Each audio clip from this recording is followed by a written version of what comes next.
Bienvenidos a la parte 2 de la videoclase de diagramas de flujos. En la clase de hoy iniciaremos con una ejercitación de repaso.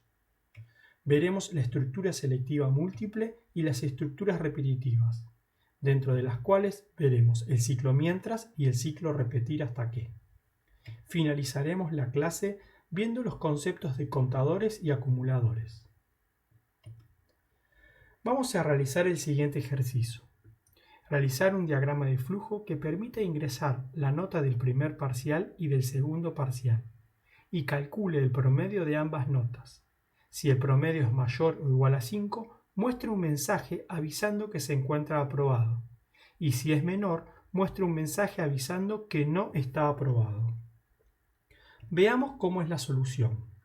El primer paso que debemos realizar es definir las variables. Vamos a definir la variable n1 para la nota 1 y n2 para la nota 2. Las dos variables las vamos a definir como tipo de dato entero, suponiendo que las notas solo admiten valores enteros. También vamos a definir una variable prom de tipo de dato real en donde vamos a almacenar el promedio de n1 y n2. Posteriormente solicitaremos se ingrese la primera nota y el valor lo almacenaremos en n1. A continuación solicitaremos se ingrese la segunda nota y el valor lo almacenaremos en n2. En la variable prom vamos a almacenar el cálculo del promedio de n1 y n2. Y posteriormente, con un condicional doble, preguntaremos si el valor almacenado en prom es mayor o igual a 5. En caso verdadero, mostraremos un mensaje que diga aprobado y en caso falso, mostraremos un mensaje que diga no aprobado. Veamos qué es una estructura selectiva múltiple. Esta estructura se utiliza cuando la variable que necesitamos evaluar puede tomar distintos valores, los cuales son exactos o discretos, y que no forman parte de un intervalo. Por ejemplo, si preguntamos la variable igual a 1, el resultado va a ser la evaluación de un valor exacto o discreto. En cambio, si preguntamos variable mayor a 1, el resultado va a ser una evaluación de un rango de números. Para entenderlo mejor, vamos a ver un ejercicio. Realizar un diagrama de flujo que al ingresar el valor del costo y tipo de un vehículo se determine el valor final de venta. El valor final de venta del auto depende del tipo de vehículo, según el siguiente detalle. Si el tipo de vehículo es 1, el valor final de venta será el costo más el IVA. Si el tipo es 2, será el costo más el 10%.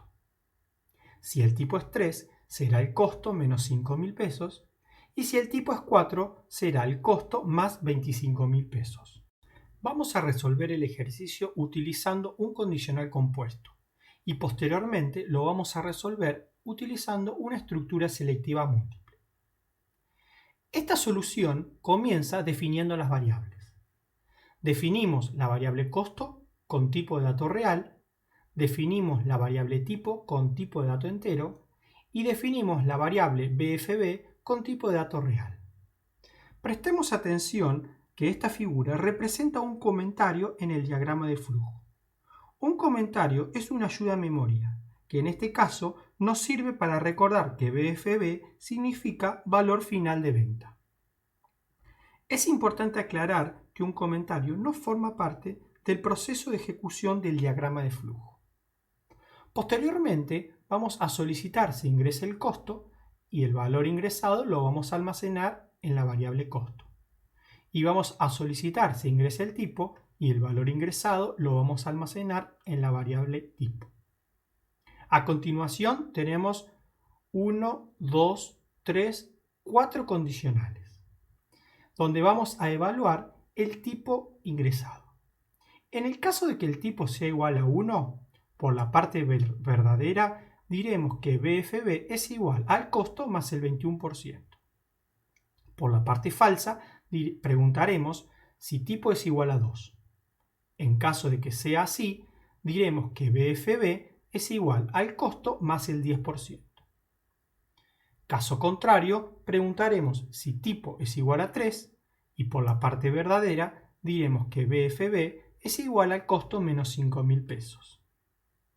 Por la parte falsa preguntaremos si tipo es igual a 4 y en caso afirmativo diremos que BFB es igual a costo menos 25.000 pesos.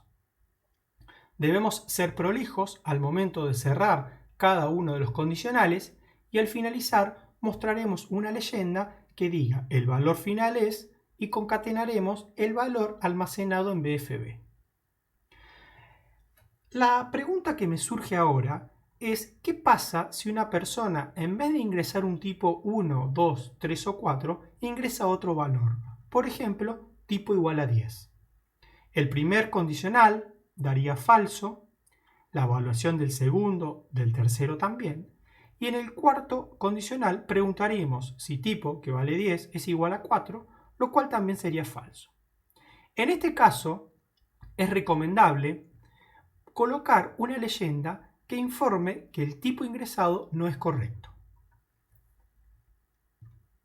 Ahora vamos a solucionar el mismo ejercicio aplicando una estructura selectiva múltiple. La primera parte es toda igual. Definimos el costo con tipo de dato real, el tipo como entero, colocamos el comentario, definimos BFB, solicitamos que ingrese el costo y lo almacenamos en la variable costo, solicitamos que ingrese el tipo y lo almacenamos en tipo. Esta es la estructura selectiva múltiple, la cual tiene 5 opciones. El tipo puede ser 1, puede ser 2, puede ser 3 o puede ser 4 o puede ser otro valor. En el caso de que sea 1, sumamos el 21%, en el caso que sea 2, sumamos el 10%, en el caso que sea 3, restamos 5.000 pesos, en el caso que sea 4, sumamos 25.000 pesos. Al finalizar la estructura selectiva múltiple, mostramos una leyenda que dice el valor final es y concatenamos el valor de BFB. Y hacemos la misma pregunta que hicimos en el ejercicio anterior. ¿Qué sucede si el tipo ingresado no es 1, no es 2, no es 3 o no es 4? El valor, supongamos que fuera 10, ingresaría por este flujo. Una mejora que podríamos hacer en este diagrama de flujo sería agregar una leyenda en esta parte que informe el valor ingresado de tipo no es correcto. Ahora vamos a ver las estructuras repetitivas, pero antes vamos a recordar el ejercicio que realizamos al iniciar la clase, en donde debíamos cargar la nota 1 y la nota 2 de un alumno, calcular el promedio y posteriormente evaluar si el promedio era mayor o igual a 5, para mostrar un mensaje de aprobado o no aprobado según corresponda. Este diagrama de flujo lo utilizamos para ingresar las notas de un alumno y calcular su promedio.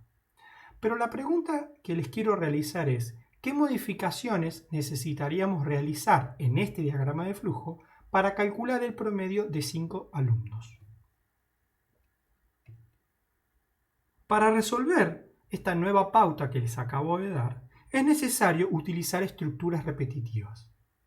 Una estructura repetitiva, o también conocida como ciclos, es utilizada cuando es necesario que un proceso se realice en forma repetitiva dentro de un diagrama de flujo.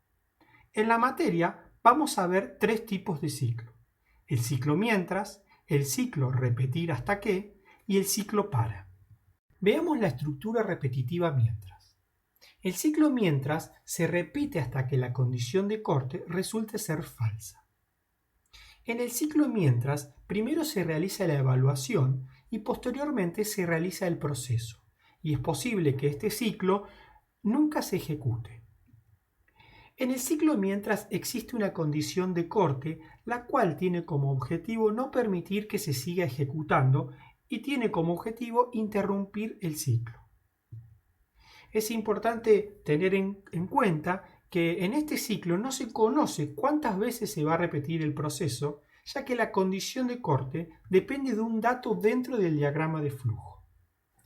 Veamos cómo es la estructura del ciclo mientras, la cual está compuesta de 3 partes. Una condición, la cual va a generar que se realice una evaluación que puede dar 2 resultados: la respuesta verdadera o la respuesta falsa. La otra parte es el proceso repetitivo, el cual se origina por una respuesta verdadera y el cual se encarga de ejecutar un conjunto de acciones para posteriormente volver a evaluar la condición del ciclo. Y un cierre de ciclo, el cual se ingresa mediante una respuesta falsa. Vamos a realizar el mismo ejercicio que realizamos recién, pero le vamos a agregar una modificación. Recordemos que el ejercicio nos pedía ingresar la nota 1 y la nota 2 de un alumno, calcular el promedio y preguntar si ese promedio era mayor o igual a 5 para mostrar el mensaje de aprobado o no aprobado. Ahora vamos a decir que además la carga de alumnos finaliza cuando se presiona la letra N y continúa con la letra S. Esto nos va a permitir poder cargar varios alumnos, lo cual nos indica que estamos en presencia de un proceso repetitivo y para lo cual es necesario utilizar un ciclo. En este caso lo vamos a resolver utilizando el ciclo mientras. Para lo cual primero vamos a definir la variable n1 y n2 como tipo de dato entero. Vamos a definir una variable llamada continuar como tipo de dato carácter y vamos a definir la variable prom como tipo de dato real. Vamos a preguntar si se desea empezar, para lo cual se debe ingresar la letra la letra S que representa el sí o la letra N que representa el no. Y el valor ingresado lo vamos a almacenar en la variable continuar. Ingresamos al ciclo, dijimos que en el ciclo mientras primero se realiza la evaluación y posteriormente se realiza el proceso. Preguntamos si continuar es igual a S y en caso verdadero solicitamos si ingrese la primera nota. La almacenamos en N1 y solicitamos si ingrese la segunda nota, la cual almacenamos en N2. Guardamos en la variable prom el promedio de N1 y N2 y preguntamos si prom es mayor o igual a 5. En caso verdadero mostraremos aprobado y en caso falso mostraremos no aprobado.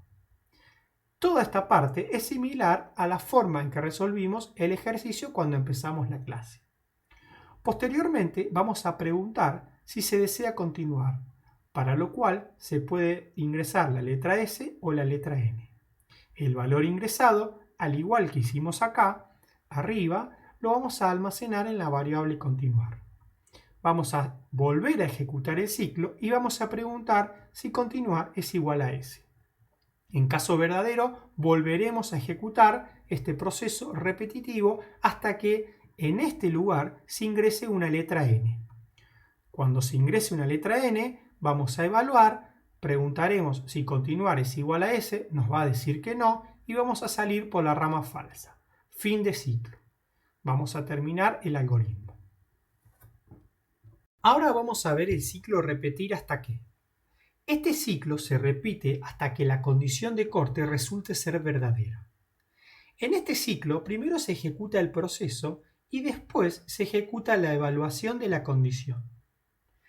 Este ciclo es importante tener en cuenta que siempre se va a ejecutar por lo menos una vez y luego se va a realizar la evaluación de la condición para determinar si se vuelve a repetir la ejecución del ciclo. Este ciclo también está compuesto de tres partes.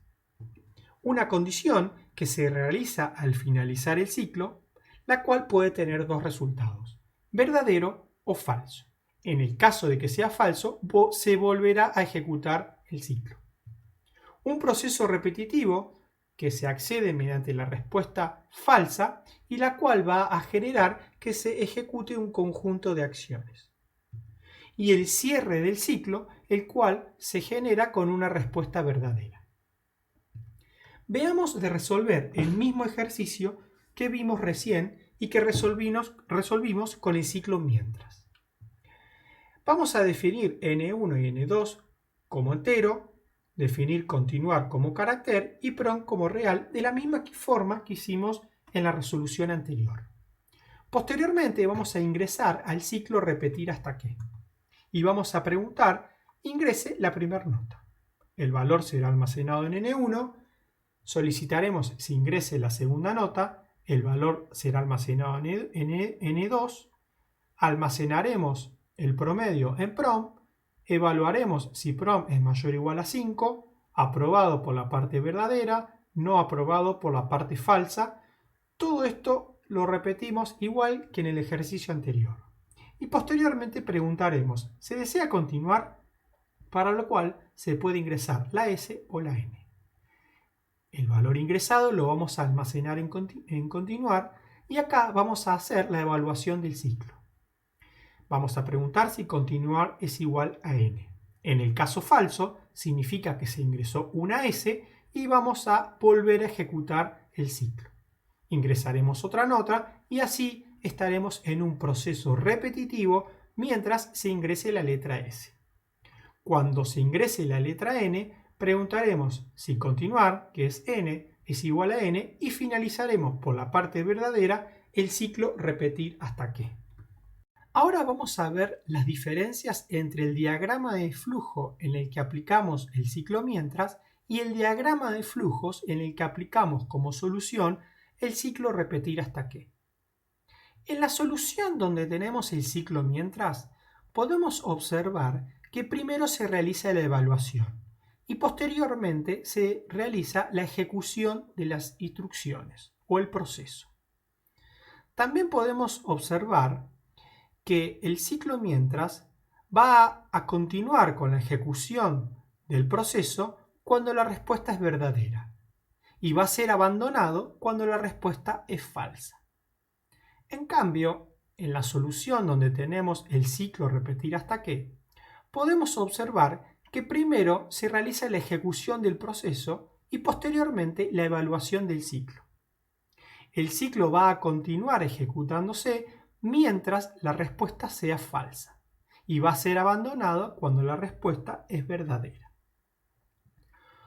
Otra observación importante que tenemos que tener en cuenta es que el ciclo repetir hasta que mínimamente se ejecuta una vez, ya que se inicia con el proceso de acciones y posteriormente se realiza la evaluación. En cambio, el ciclo mientras puede darse el caso de que no se ejecute nunca, ya que si la condición de evaluación en el primer intento de ejecución es falso, no ingresará por el camino verdadero. Vamos a hacer un resumen de las diferencias entre el ciclo mientras y el ciclo repetir hasta que. Primero, en el ciclo mientras, la condición de corte tiene que dar como respuesta verdadero. En cambio, en el ciclo repetir hasta que, la condición de corte tiene que dar como respuesta falso. En el ciclo mientras, primero se va a evaluar y luego se va a realizar el proceso. En cambio, en el ciclo repetir hasta que, primero se ejecuta el proceso y posteriormente se realiza la evaluación de la condición. El ciclo mientras es posible que nunca se ejecute. En cambio, el ciclo repetir hasta que, por lo menos se va a ejecutar una vez. Para finalizar, vamos a ver la definición de contadores y acumuladores.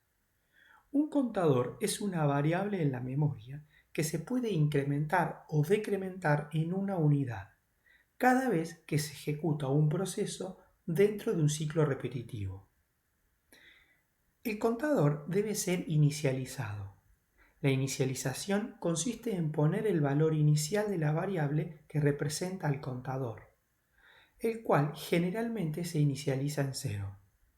La inicialización debe situarse antes de que comience el ciclo.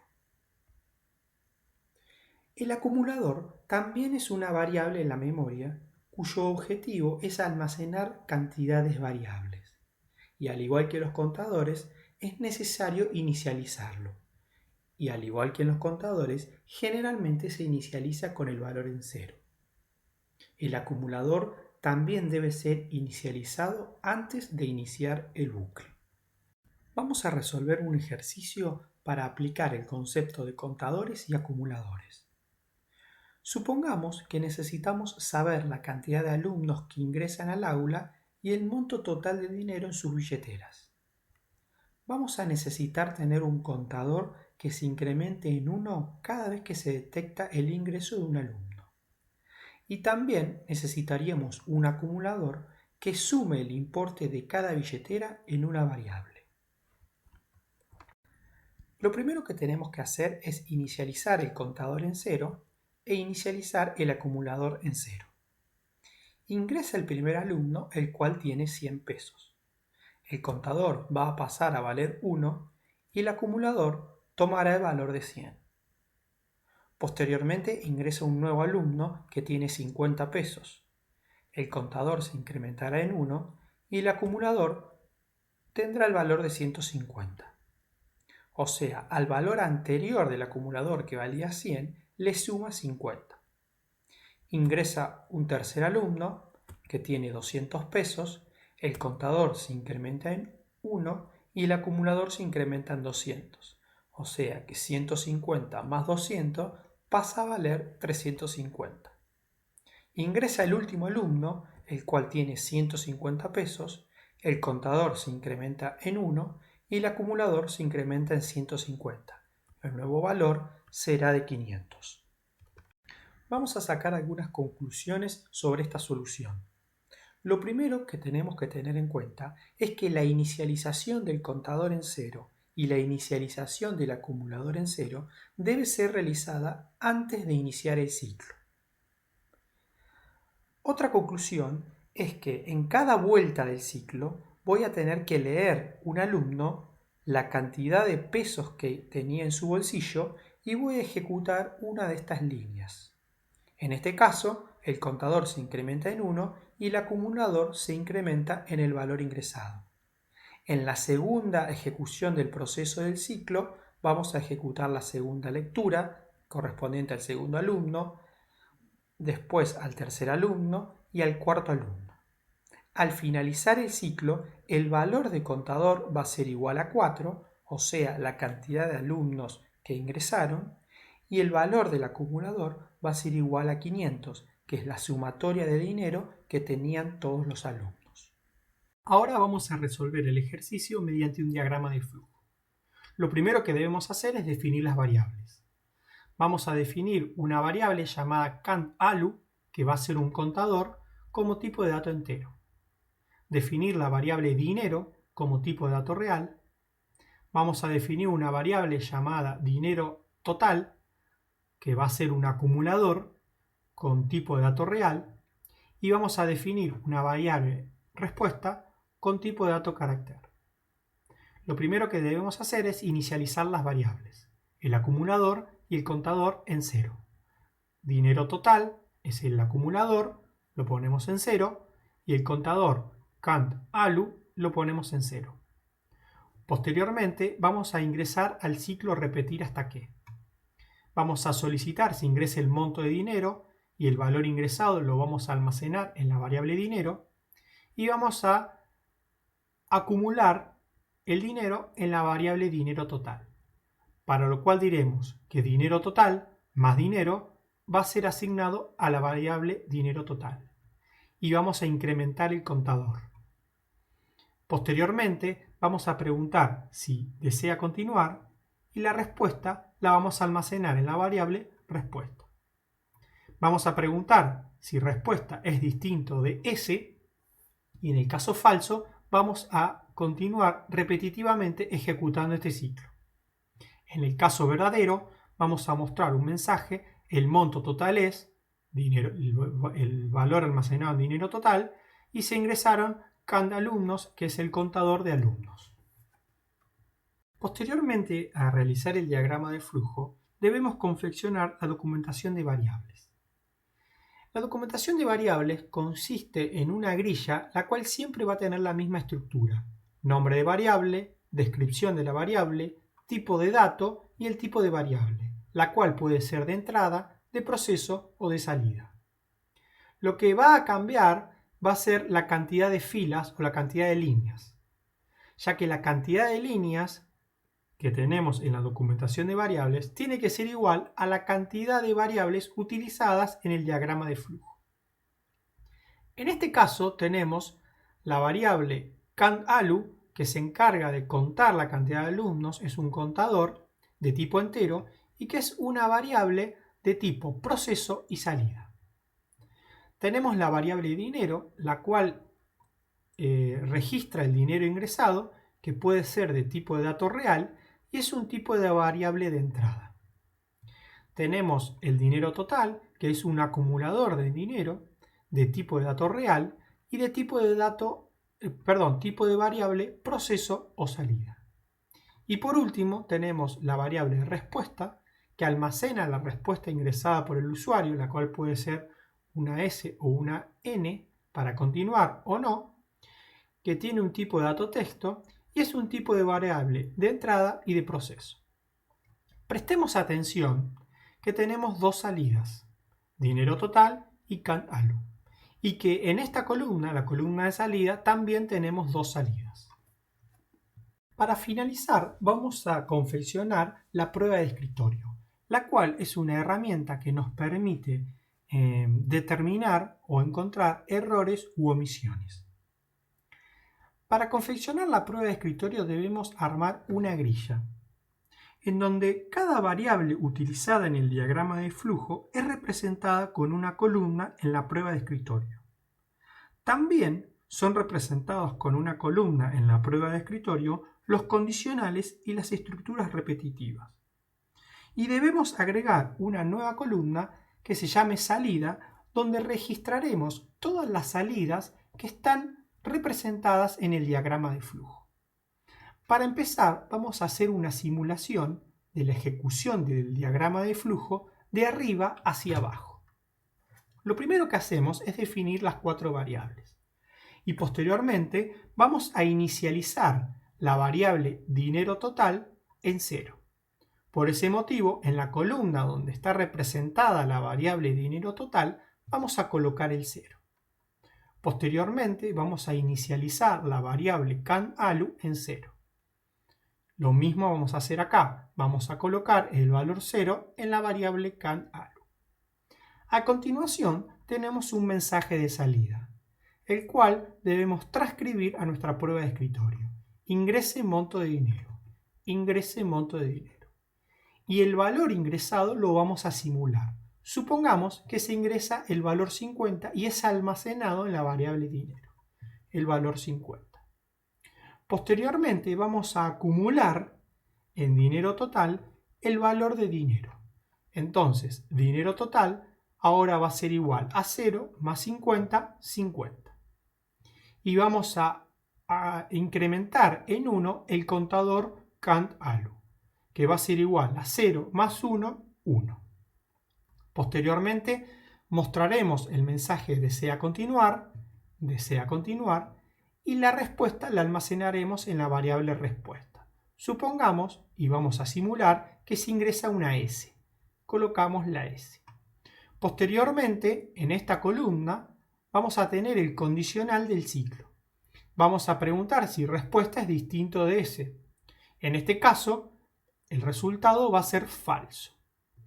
Vamos a ingresar nuevamente al ciclo y vamos a repetirlo. Ingrese monto de dinero, ingrese monto de dinero. Supongamos que el monto de dinero ingresado es 100, colocamos el valor 100. Vamos a acumular en dinero total y vamos a decir que dinero total es igual a 50 más 100, 150. Y vamos a incrementar en 1 el contador. El contador valía 1, ahora pasa a valer 2.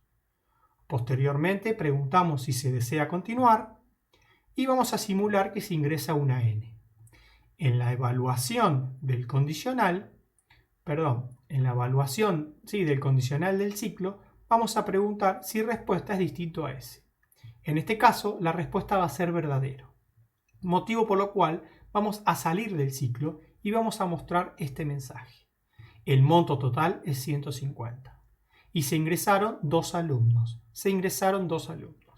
De esta forma se da por finalizada la prueba de escritorio.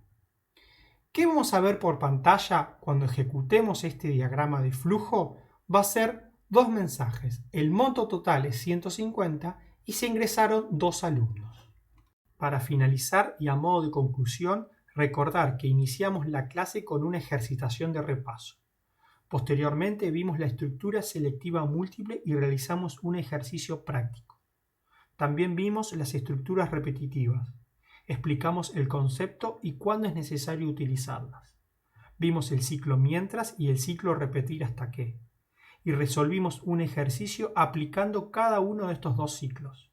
También vimos cuáles eran las diferencias entre aplicar un ciclo u otro. Finalizamos la clase viendo el concepto de contador y acumulador y viendo un ejercicio práctico donde se aplicaban estos dos conceptos. A continuación se deja la bibliografía de la clase y de la materia para que el alumno pueda ampliar sus conocimientos.